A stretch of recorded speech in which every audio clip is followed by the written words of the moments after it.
লেফটের বলে কিছু হয় না।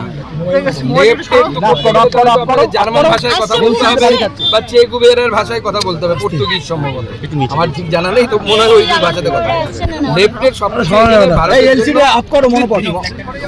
ভারতে যা কিছু পুরনো আদির মানুষের কাছে যাও, মানুষের জন্য সে যে পদ্ধতিতে হোক না কেন মানুষের কাজে লাগাটা দরকার। আমি জলপাইগুড়ি থেকে ঘুরে এলাম। জলপাইগুড়ির আমি 3টে বিধানসভায় গেছি। জলপাইগুড়ি সদরহাট, জলপাইগুড়ি সদরের মণ্ডলহাট বলে একটি জায়গা, সেখানে গিয়ে লোক বলেছে ত্রাণ পায়নি। আমি গেলাম ধূপগুড়িতে, সেখানে গিয়ে আমরা দেখলাম যে সেখানেও মানুষ বলছে ত্রাণ পায়নি। আমরা ময়নাগুড়ির একটি জায়গায় গেলাম, সেখানেও মানুষ বলছে ত্রাণ পায়নি।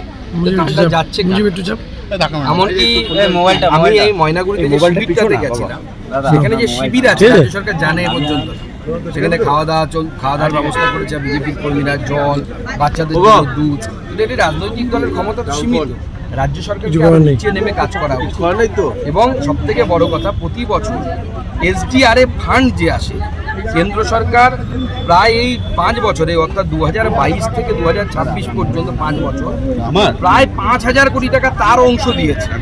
রাজ্য সরকারের 25% দেওয়ার কথা, কেন্দ্র সরকারের 75% দেওয়ার কথা SDRF ফান্ডে।